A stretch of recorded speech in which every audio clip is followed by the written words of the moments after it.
Good morning, everyone. Today is Friday, April 24th, 2020, and we made it to the end of another week of at-home learning.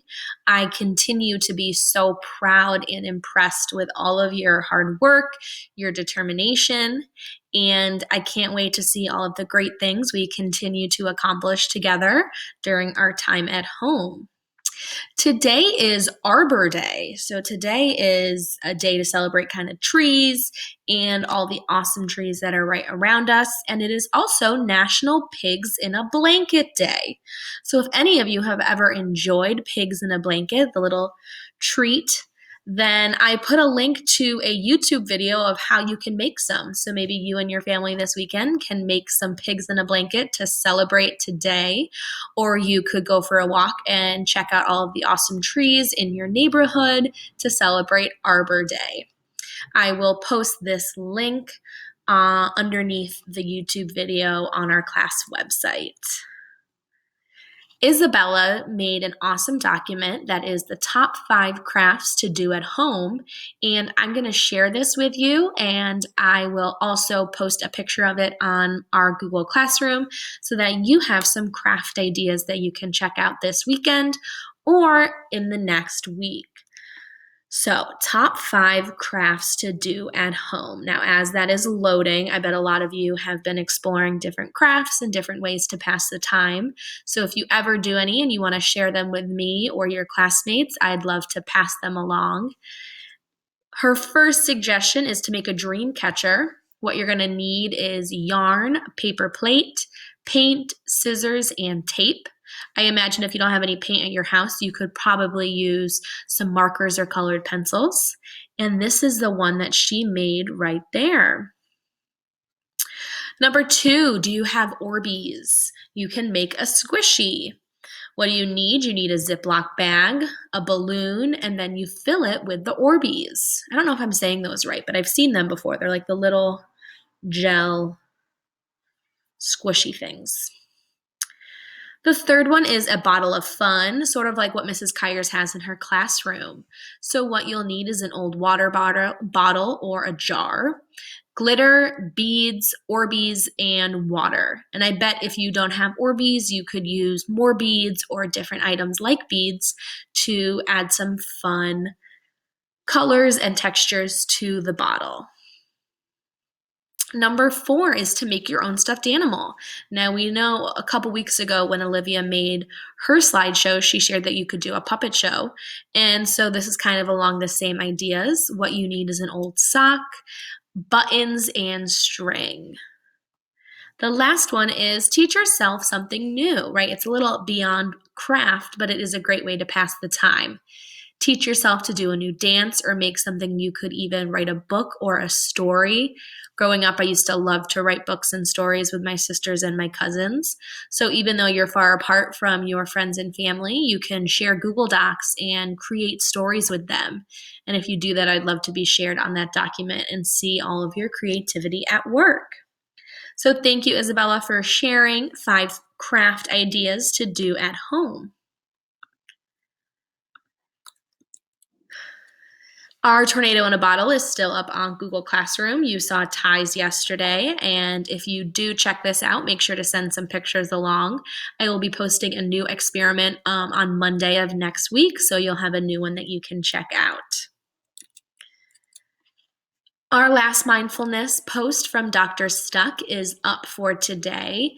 If you haven't taken the time this week to check out the other days, make sure to do so. You can spend some time today, Saturday or Sunday, and share them with your families to just kind of regroup, refocus, and to have some quiet space to center yourself. I saw a lot of you have been checking out the Earth Day choice board. I'm going to spend some time this weekend and on Monday looking through and seeing all the awesome things you all included. So I'm looking forward to that. If you haven't yet checked it out, you still have some time. I'll probably start taking a look on Sunday and Monday to see. I will look at people who turn theirs in because that'll tell me that they're done and they're ready for me to take a look. I put up a Earth Day poster that also is kind of related to Arbor Day, and I would love to see you create and add to this. So it says, my one wish for the earth would be, oh, there's an earth acrostic. There is what is harming the earth. What can I do to help the earth? And so I put this on my Google Classroom, and you can either print it out and decorate in color, or you can even save some paper and you can make a copy of it in Cami and create it digitally. If you do that, make sure to turn it in, and I'd love to share your creations. If you do print it out, send a picture along to me, and I'd love to share it that way as well. I also posted a scavenger hunt for you and your family to do over the weekend. It looks like Saturday is going to be a beautiful day. I'm going to get outside and I'm going to try to see how many of these that I can find. This takes a little bit of creativity and thinking outside the box. So you and your family, your siblings, have some fun and get outside or look around your house or your apartment and see what you can find. Send your pictures along once you do. Today is Friday, so Mrs. Kyers has her signal read aloud. At 12:30, I'm doing my Harry Potter read aloud, and at 1 o'clock, Mrs. Cutlip is doing her draw along. So definitely check all three of those out. What do we have to accomplish today on Friday? Now, Friday is just an iReady day. So you are finishing up, you're getting your 45 minutes. Even if you're not done with the teacher assigned lesson, I want you to finish up and do your individual pathway. Remember, we don't want to go too far over 45 minutes. Try to stay in that range. ELA is your choice day. So you can read a chapter book that you have at home. You can do read theory, story online, read to self, anything that's reading or writing related. If you haven't yet finished your iReady diagnostic and you have your extra time, spending a little bit of time doing that ELA diagnostic would be a great use of your Friday time.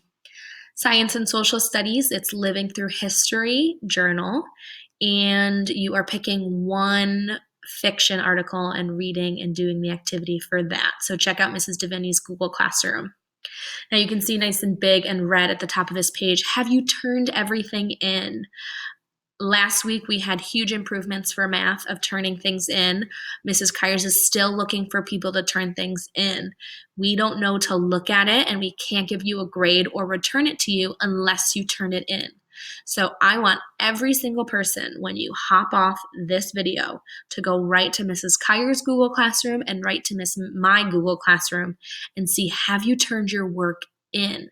If you do not know how to, leave a comment or a message on our Google Classroom, and Mrs. Kyers and I will show you how to do that. We want to make sure that we are seeing all the work that you are doing and all the work that you're spending a lot of hard time on. So definitely turn it in and make sure that we are seeing what you accomplished. I hope you all have an awesome Friday. Check out my Google Classroom for the scavenger hunt, for the Earth Day poster, and for some of those additional activities that you can check out this weekend. Have a great day, and I miss you all.